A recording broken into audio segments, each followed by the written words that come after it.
আসসালামু আলাইকুম, কী অবস্থা সবার?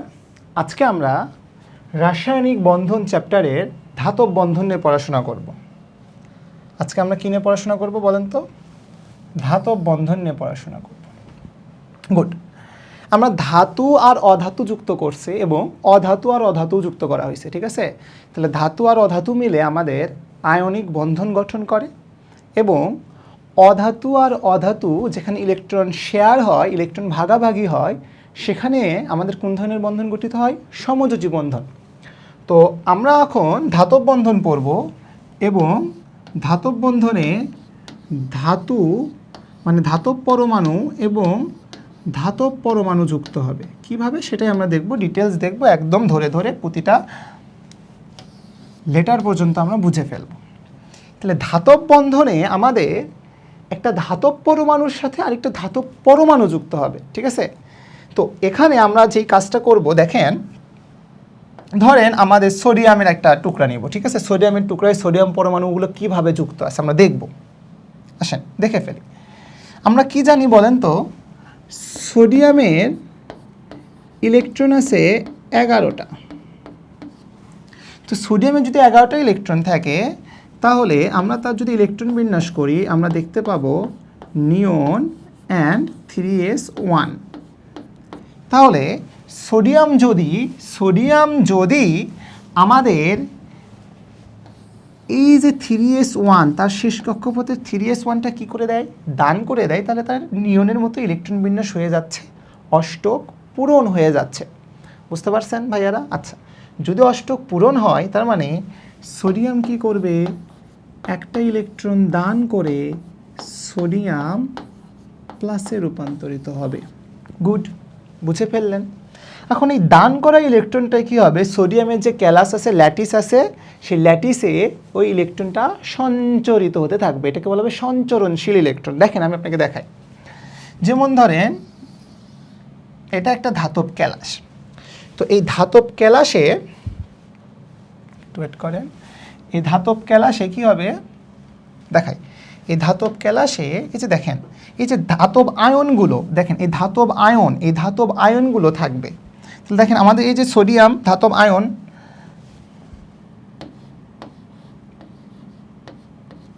সোডিয়াম ধাতব আয়নটা আছে এবং এর যে ইলেকট্রনটা সে দান করলো সেই ইলেকট্রনটাও এখানে থাকবে। গুড।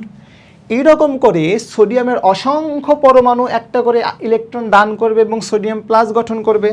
তাহলে আমরা দেখাই, দেখেন তাহলে এই যে অসংখ্য সোডিয়াম প্লাস থাকবে, আরেকটা সোডিয়াম প্লাস, আরেকটা সোডিয়াম প্লাস, আরেকটা সোডিয়াম প্লাস, আরেকটা সোডিয়াম প্লাস, আরেকটা সোডিয়াম প্লাস। তাহলে এই যে সোডিয়াম প্লাস, সোডিয়াম একটা ইলেকট্রন দান করে সোডিয়াম প্লাস হয়েছে, এটা সেই ইলেকট্রন। এখানেও তাই একটা ইলেকট্রন। এখানকারও সোডিয়াম পরমাণু একটা ইলেকট্রন দান করে সোডিয়াম প্লাস হয়েছে ইলেকট্রন। এখানেও তাই, এখানেও তাই। তাহলে আমি আপনাদেরকে যে জিনিসটা বোঝানোর চেষ্টা করতেছি, দেখেন কথা হলো সোডিয়াম পরমাণু যে ইলেকট্রনটা দান করলো সেই ইলেকট্রনটা এখানে কি অবস্থায় আছে? মুক্ত অবস্থায় আছে। খুবই ইম্পর্ট্যান্ট ওয়ার্ড, ইলেকট্রনগুলো এখানে কি অবস্থায় আছে বলেন তো? মুক্ত ইলেকট্রন। মুক্ত ইলেকট্রন যেগুলো এর ভিতরে ঘোরাফেরা করতেছে, সঞ্চরণশীল ইলেকট্রন, মুক্ত সঞ্চরণশীল ইলেকট্রন। তাহলে ভাইয়া দেখেন আমি বলি, একেবারে সিম্পল পড়াশোনা। সেটা হলো সোডিয়াম পরমাণু ছিল, সেই সোডিয়াম পরমাণু একটা ইলেকট্রন দান করে সোডিয়াম প্লাসে রূপান্তর হলো। সেই ইলেকট্রনগুলো আমার এই যে পুরোটাকে বলা হচ্ছে ধাতব ক্যালাস, কি বলা হচ্ছে? ল্যাটিস। কি বলা হচ্ছে? ল্যাটিস। এই যে ধাতব ক্যালাস, এই ধাতব ক্যালাসে এই ইলেকট্রনগুলা ঘোরাফেরা করতেছে, ঠিক আছে? একটা জায়গায় স্থির নাই। এগুলোকে বলা হয় মুক্ত সঞ্চরণশীল ইলেকট্রন, অর্থাৎ ডিলোকালাইজড ইলেকট্রন। কি ইলেকট্রন বলেন তো? Delocalised electron.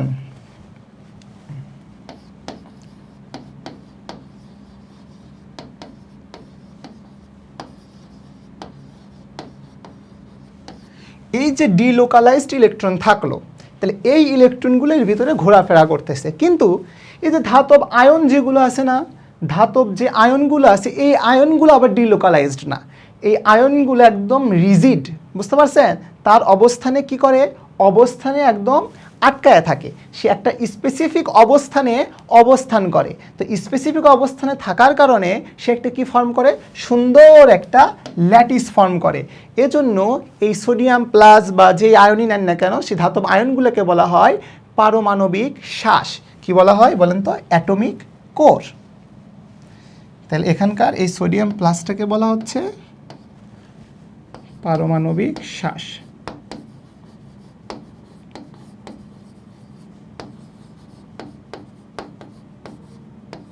তাহলে দেখেন ভাইয়ারা, আপনারা এতটুকু বুঝতে পারছেন, সেটা হচ্ছে যে যখন আমরা একটা কি নিচ্ছি, ল্যাটিস নিচ্ছি বা কেলাস নিচ্ছি, সেই কেলাসে আমরা কি দেখতে পাবো যে ধাতব পরমাণু একটা ইলেকট্রন দান করে বা দুইটা ইলেকট্রন দান করে, সেটা ডিপেন্ড করবে কোন পরমাণু আমি নিচ্ছি।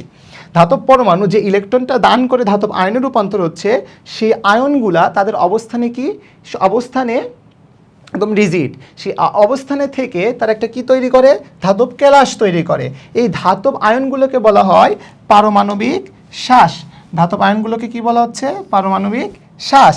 এবং যে ইলেকট্রনগুলো আছে এই ইলেকট্রনগুলো কি করতে থাকে, এই পুরো ধাতব কেলাস জুড়ে, পুরো ধাতব কেলাস জুড়ে ঘুরতে থাকে। এজন্য এদেরকে বলা হয় ডিলোকালাইজড ইলেকট্রন। Delocalised electron. তাহলে আমাদের ধাতব কেলাসে দুইটা পার্ট, একটা হলো পারমাণবিক শ্বাস, একটা হলো ডিলোকালাইজড ইলেকট্রন। এখন আমাকে বলেন তো ভাইয়া, যে এই যে পারমাণবিক শ্বাস পজিটিভ আর ডিলোকালাইজড যে ইলেকট্রনগুলো ঘুরতেছে তাদের কোনো স্পেসিফিক অবস্থান নাই, ওই পুরো কেলাস জুড়ে ঘোরাফেরা করতেছে সঞ্চরণশীল ইলেকট্রন। তাহলে এই ধাতব কেলাস আর এই সঞ্চরণশীল ইলেকট্রনের মাঝে কী ধরনের বল কাজ করবে? স্থির বৈদ্যুতিক আকর্ষণ বল, তাই তো? আচ্ছা দেখেন, তাহলে এই যে ধাতব কেলাস আর এই ইলেকট্রনগুলোর মধ্যে কী ধরনের বল কাজ করবে? Electrostatic force. এই যে ইলেকট্রোস্ট্যাটিক ফোর্স যে কাজ করবে, এই জন্য ধাতব বন্ধনটাও অনেক অনেক শক্তিশালী হয়। বুঝতে পারলেন? তাহলে সঞ্চরণশীল ইলেকট্রন আর কেলাসের মধ্যে মাঝে আমাদের কী ধরনের বল কাজ করে? স্থির বৈদ্যুতিক আকর্ষণ বল, ইলেকট্রোস্ট্যাটিক ফোর্স কাজ করে।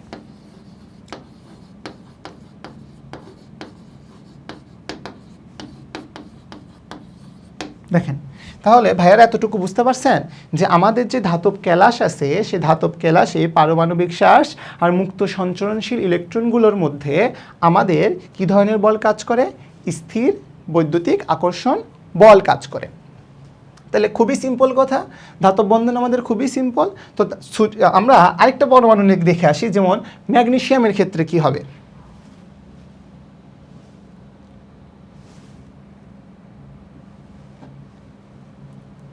আসেন, যদি ম্যাগনেসিয়াম হয় তাহলে আমরা ম্যাগনেসিয়ামে ইলেকট্রন বিন্যাস করে দেখি 12, এবং সেখানে আমরা দেখতে পাবো নিয়ন এবং 3s2। তার মানে ম্যাগনেসিয়াম তার এই ইলেকট্রনটাকে কি করবে? দান করবে। তাহলে ম্যাগনেসিয়াম দুইটা ইলেকট্রন দান করবে, করে ম্যাগনেসিয়াম 2+ আয়নে রূপান্তরিত হবে। তাহলে এখন যদি আমরা ম্যাগনেসিয়ামের কেলাসটা দেখার চেষ্টা করি, দেখেন তো কীরকম হবে। ধরেন এটা ম্যাগনেসিয়ামের কেলাস। তাহলে এখানে আমাদের এই যে ম্যাগনেসিয়াম 2+ থাকবে, এবং এই ম্যাগনেসিয়ামের জন্য দুইটা ইলেকট্রন, আবার ম্যাগনেসিয়াম 2+ থাকবে, এবং এও কী করছে, এরকম দুইটা ইলেকট্রন দান করে দিছে, সঞ্চরণশীল। আবার ম্যাগনেসিয়াম 2+ থাকবে, এরও এরকম সঞ্চরণশীল ইলেকট্রন আছে। এখানেও ম্যাগনেসিয়াম 2+, এরও এরকম সঞ্চরণশীল ইলেকট্রন আছে। এখানেও ম্যাগনেসিয়াম 2+, সঞ্চরণশীল ইলেকট্রন। বুঝতে পারছেন? তাহলে আমরা কি দেখলাম, যেহেতু একটা ম্যাগনেসিয়াম পরমাণু দুইটা করে ইলেকট্রন দান করে, তাহলে সব ক্ষেত্রেই প্রতিটা ম্যাগনেসিয়াম পরমাণু দুইটা ইলেকট্রন দান করে। ম্যাগনেসিয়াম 2+ হলো যেই ইলেকট্রনগুলো ওখানে পুরো ধাতব কেলাস জুড়ে ঘুরতে থাকবে, ডিলোকালাইজড ইলেকট্রন। আর এই ডিলোকালাইজড ইলেকট্রন আর এই যে ধাতব ক্যাটায়নের মাঝে কী ধরনের বল কাজ করবে? স্থির বৈদ্যুতিক আকর্ষণ বল। এই জন্য ধাতুর মাঝে যেই শক্তিশালী বন্ধন গঠিত হয়, ধাতব বন্ধন অনেক কী হয়? শক্তিশালী হয়। বোঝা গেল? আচ্ছা, তাহলে এটা আপনারা বুঝে ফেলছেন। এবং যদি অ্যালুমিনিয়াম হতো, অ্যালুমিনিয়াম হলে কি করতো? 3টা ইলেকট্রন দান করতো। যদি আমাদের অ্যালুমিনিয়াম পরমাণু হতো তাহলে সে কয়টা ইলেকট্রন দান করতো? 3টা ইলেকট্রন দান করত। তার মানে আমরা প্রতিটা অ্যালুমিনিয়াম 3+ পাশাপাশি 3টা করে ইলেকট্রন লিখতাম। বুঝতে পারছেন? তাহলে ডিলোকালাইজড ইলেকট্রনটাও বোঝা গেল। তাহলে ডিলোকালাইজড ইলেকট্রনটা হলো এই যে আমাদের পারমাণবিক শ্বাসে এই ডিলোকালাইজড ইলেকট্রনগুলা, যে ইলেকট্রনগুলা মুক্তভাবে ঘোরাফেরা করতে থাকে সেগুলোকে বলি ডিলোকালাইজড ইলেকট্রন। এই ইলেকট্রন এখানে ছড়ানো ছিটানো, এগুলো ঘোরাফেরা করতেছে, ঠিক আছে? আচ্ছা, এই যে মডেলটা যেখানে ইলেকট্রন এভাবে ঘোরাফেরা করতেছে এবং ধাতব যে প্লাস আয়নটা আছে, এই আয়নটা কি করতেছে, সে একটা নিজের পজিশনে রিজিড অবস্থায় আছে। রিজিড অবস্থায় থেকে ল্যাটিস গঠন করতেছে, অর্গানাইজড একটা প্যাটার্নে ল্যাটিস গঠন করতেছে। তাহলে ইলেকট্রন এখানে ছড়ানো ছিটানো, এই জন্য এই মডেলটার নাম দেওয়া হয় ইলেকট্রন সি মডেল। এজন্য এই মডেলটার কি নাম দেওয়া হয়? Electron sea model. তাহলে ইলেকট্রন সি মডেলে কি হচ্ছে, ডিলোকালাইজড ইলেকট্রনগুলোর মাঝে ধাতব ক্যাটায়ন, ধাতব যে আয়নগুলো ছিল যেগুলোকে আমরা পারমাণবিক শ্বাস বলতেছি, তারা একটা স্পেসিফিক অবস্থানে রিজিডভাবে থেকে তার একটা প্যাটার্ন তৈরি করতেছে, যেটাকে আমরা বলতেছি ল্যাটিস বা কেলাস। গুড। এখন আমাদের প্রশ্ন হলো যে ভাইয়া দেখেন, আপনি সোডিয়াম পরমাণু দেখালেন, আপনি ম্যাগনেসিয়াম পরমাণু দেখালেন, দুইটা পরমাণুর ক্ষেত্রেই কি বন্ধন সেম পরিমাণ শক্তিশালী হবে? দুইটা বন্ধন কি সেম পরিমাণ স্ট্রেংথ হবে? না। তাহলে আমরা এখন দেখব যে কি কি ফ্যাক্টর আপনার ধাতব বন্ধনে এফেক্ট ফেলায়। দেখেন, যেমন আমরা যদি দেখি ধাতব বন্ধন কখন শক্তিশালী হবে, বন্ড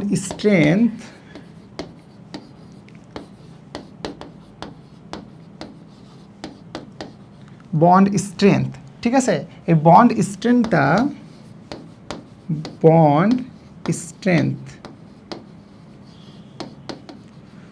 স্ট্রেংথটা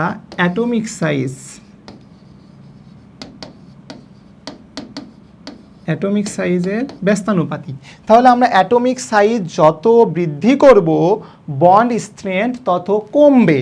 যেমন আমরা যদি দেখি লিথিয়ামের ক্ষেত্রে সোডিয়াম, পটাশিয়াম, রুবিডিয়াম, সিজিয়াম, এখানে লিথিয়ামের আকার সবচেয়ে ছোট, তার মানে লিথিয়ামের বন্ড স্ট্রেংথ সবচেয়ে বেশি হবে।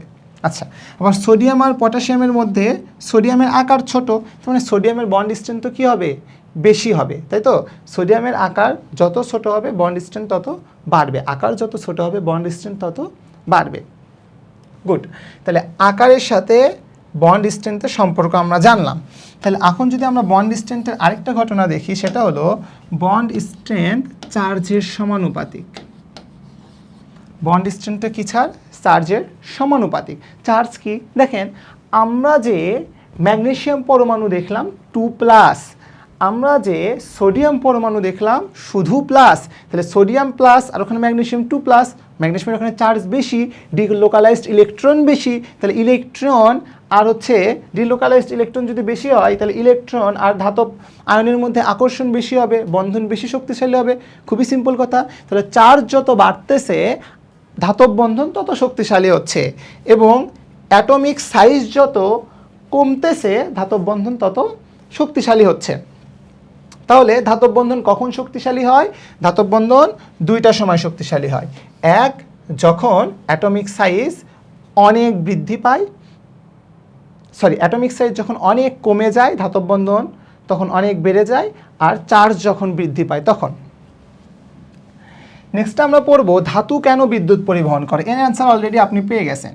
দেখেন, আমি যদি একটু আপনাদেরকে কনসেপ্টে বোঝানোর চেষ্টা করি, বিদ্যুৎ পরিবহনের জন্য আমাদের কি দরকার বলেন? আপনারা বলবেন যে ভাইয়া বিদ্যুৎ পরিবহনের জন্য আমাদের কি দরকার?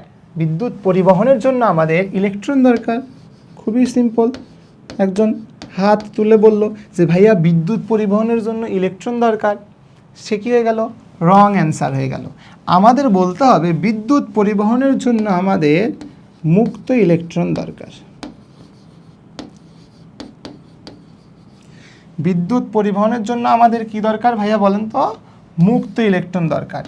এই যে মুক্ত ইলেকট্রন থাকে, এই মুক্ত ইলেকট্রনই ধাতুর বিদ্যুৎ পরিবাহিতার জন্য দায়ী। তাহলে এই মুক্ত ইলেকট্রনের কারণেই ধাতু কি করে? বিদ্যুৎ পরিবহন করে, বিদ্যুৎ পরিবহন করে।